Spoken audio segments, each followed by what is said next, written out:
Today on Trucks, Project Rolling Thunder picks up some speed when the guys strap a supercharger on their stock 5.9-liter Dodge powerplant. After that, they've got one wild machine to show you that GM will make available to anyone who wants one, the Hummer H2. Finally, we'll give you some more ideas for your toolbox and shop. That's all today on Trucks.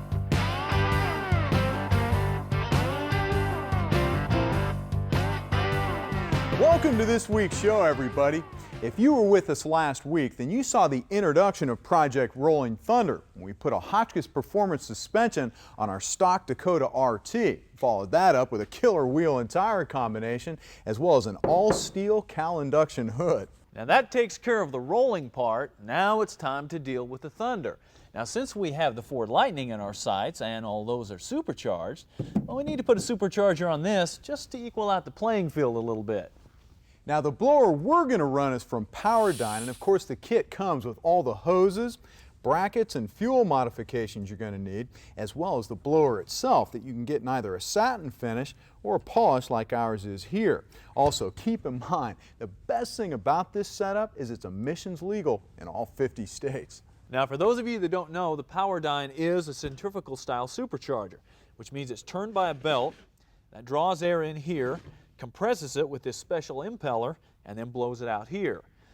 Now you can see by this cutaway that this is a belt-driven supercharger, which makes it a lot quieter than a gear style, and it's also seal lubricated, which means you don't have to run a line up here to lubricate the housing, and also that keeps it a lot cooler, which is very important with a supercharger.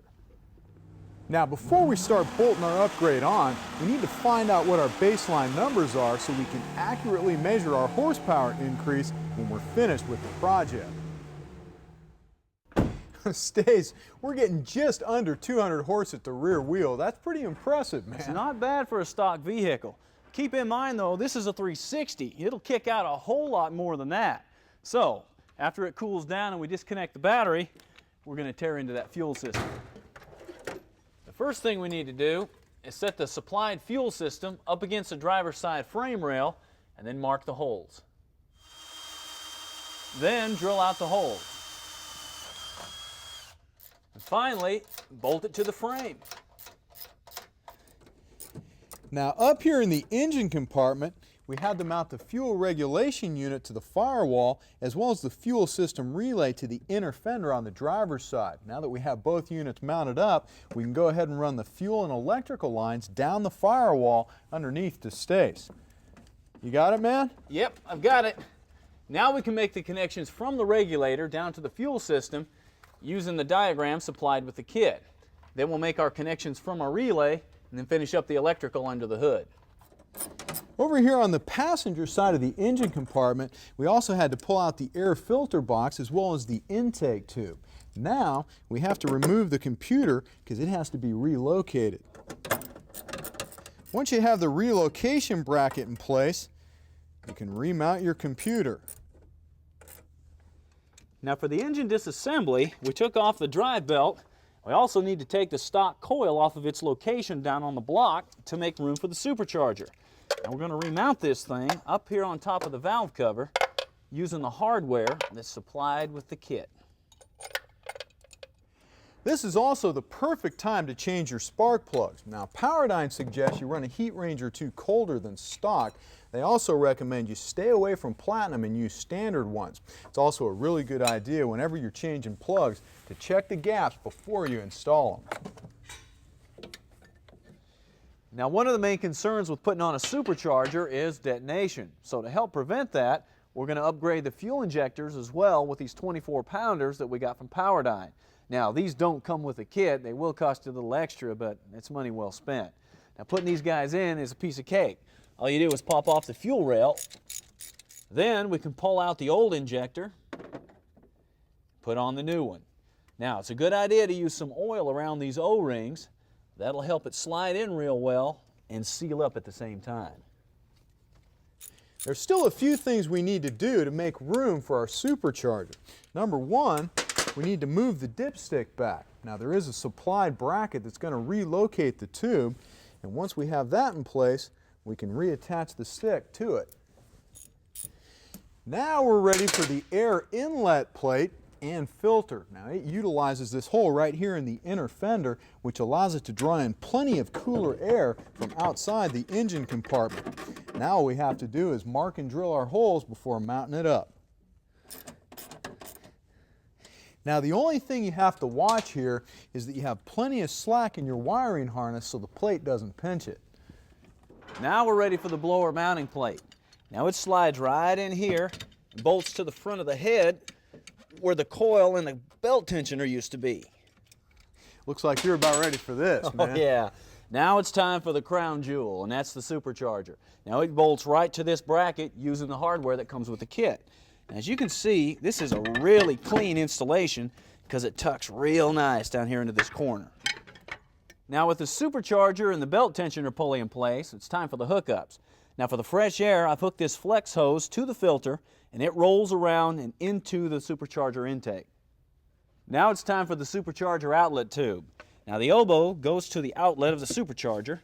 The other end goes to the factory bonnet that sits down on the throttle body. Once all that's in place, we can reroute the valve cover vent from the bonnet down to the air intake plate. Then we'll cap the hole in the bonnet with a cap that comes with the kit. All we have left to do is put this new belt on and we'll be finished with the blower part of the project. But right after the break, it'll be time for the fun part, and that's hooking up the electrical. Don't go away, we'll be right back. Electrical, don't you love it? Yeah, oxymoron. Fun, electrical. Oh yeah, it's fun. Actually, paradox, I guess it would be, wouldn't it? Later on Trucks, we've got one extreme machine from General Motors to show you. But up first, we still have some work left to do on Project Rolling Thunder's ignition system.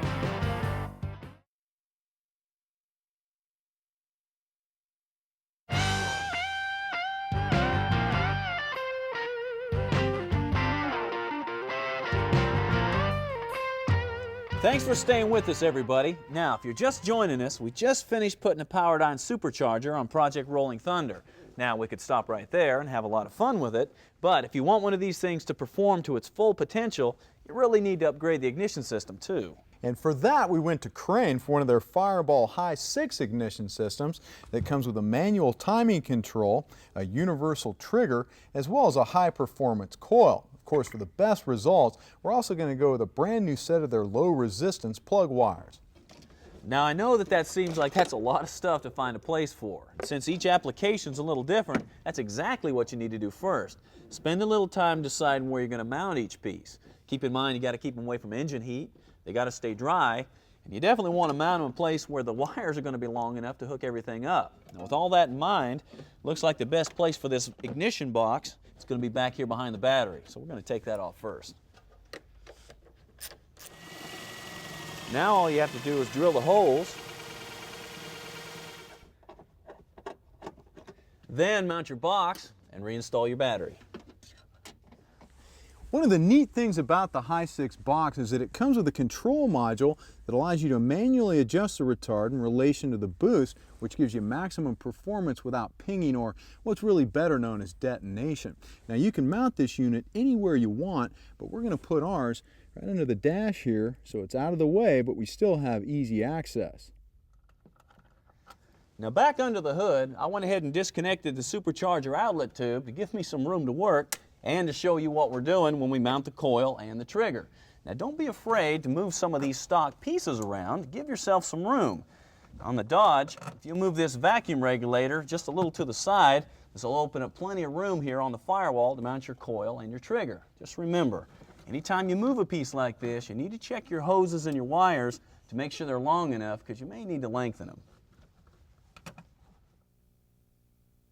Now that Stace has the coil and trigger mounted, I can go ahead and change the spark plug wires. Unfortunately, this is probably one of the most overlooked areas when it comes to engine upgrades, but all it takes is one bad wire to keep your motor from running at its peak performance. Now the best way to do this is to take out one wire at a time, like I just did, and replace it with a new one that's roughly the same length. Now what this is going to do for you is keep you from getting your wires crossed up.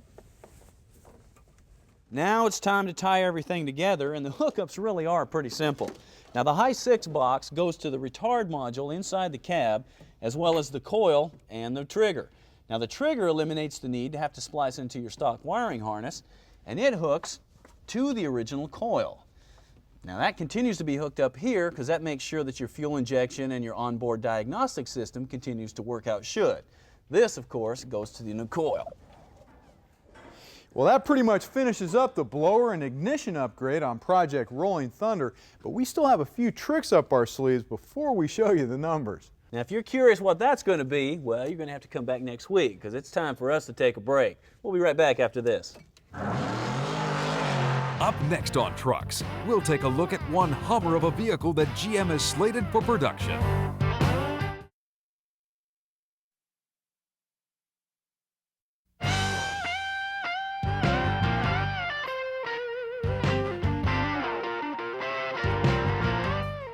Welcome back to Trucks, everybody. You know, when the Humvee first came on the scene as the military replacement for the Jeep, it was arguably as good as it gets off-road. And just like the Jeep, it wasn't long before civilians like Arnold Schwarzenegger had to have one for himself. So in 1992, the Hummer was made available for those chosen few with deep pockets. And the fact is, we've been fortunate enough to be able to drive some of the most radical versions of this vehicle, from Off-Road America's punched-out Big Block 502 version to the same machine that Rod Hall drove to one of his numerous Baja 1000 titles. But unfortunately, the Hummer was never designed for the street, at least until now. Introducing GM's future production vehicle, the Hummer H2.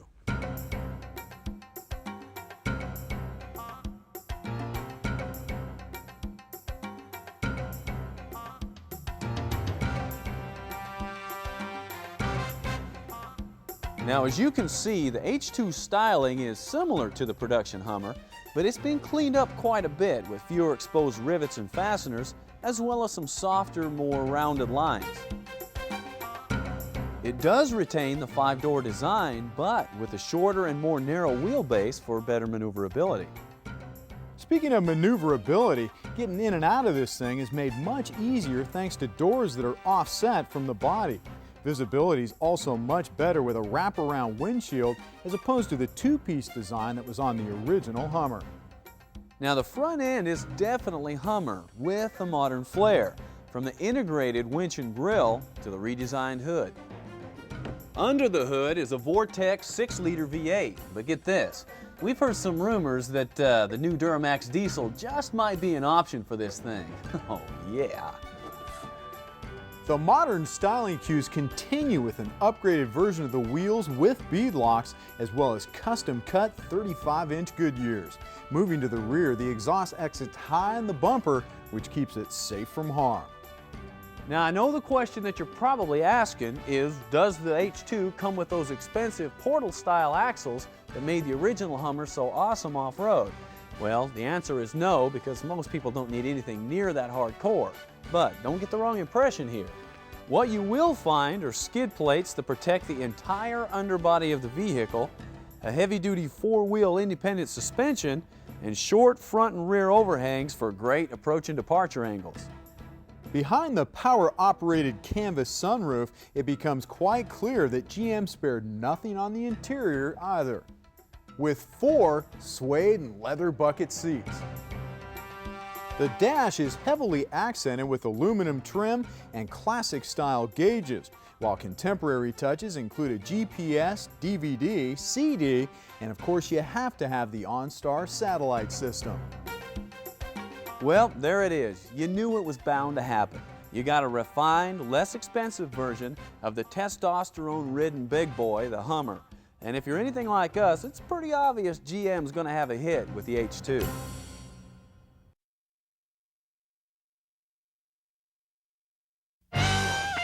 Just can't get enough of trucks? Check us out online at truckstv.com. Welcome back. Now, if you hang around the shop for very long, sooner or later, somebody's going to start talking about tools.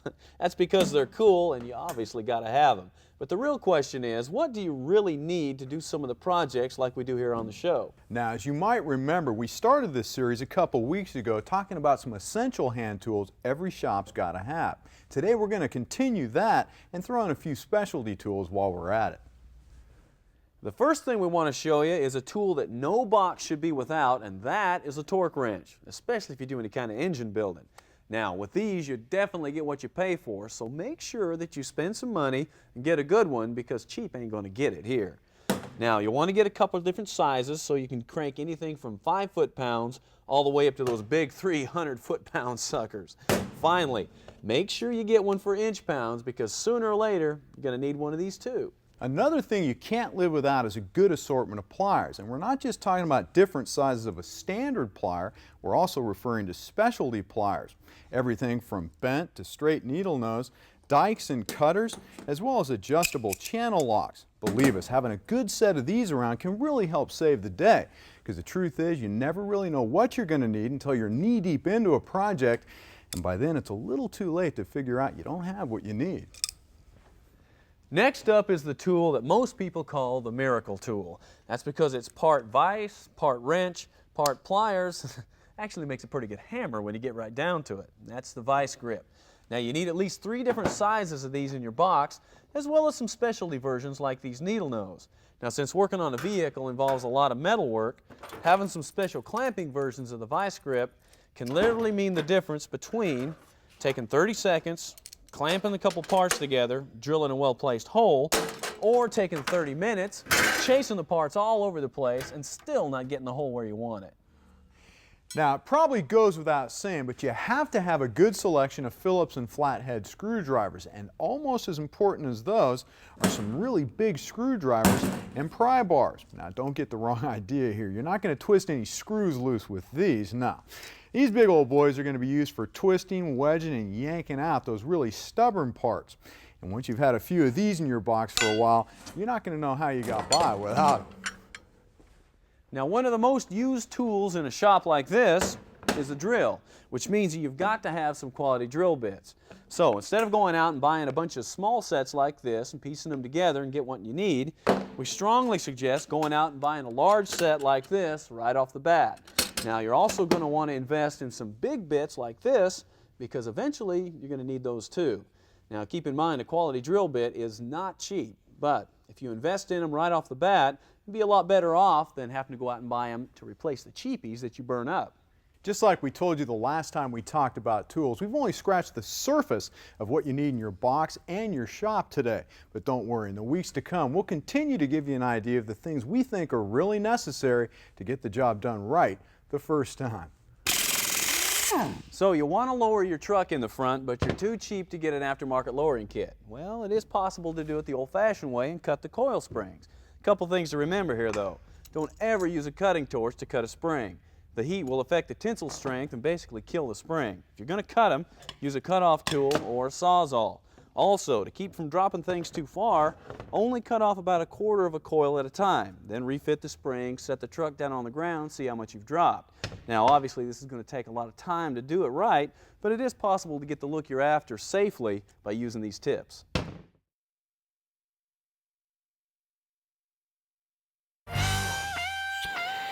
And now truck gear, parts, tools, and equipment for pickups and sport utilities.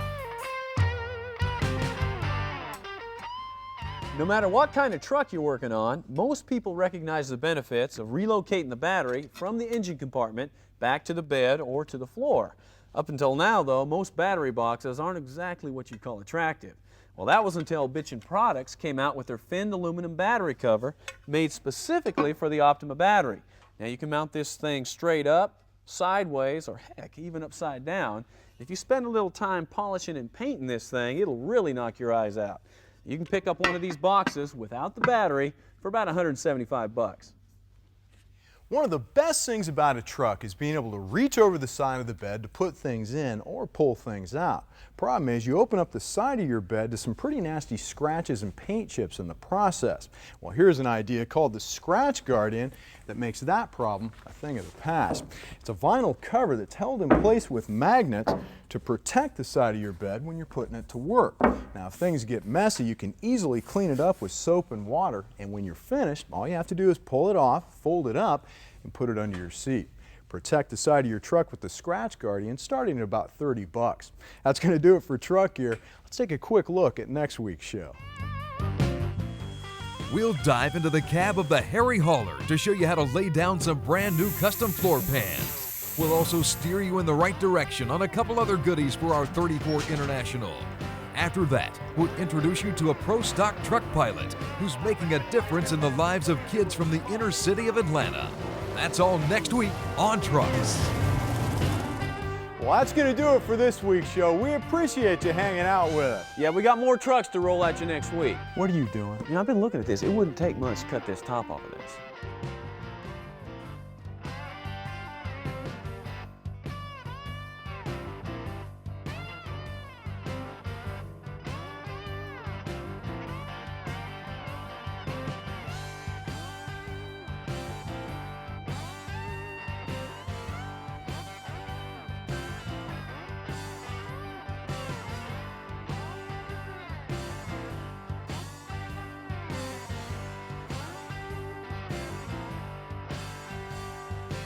Trucks is an RTM production.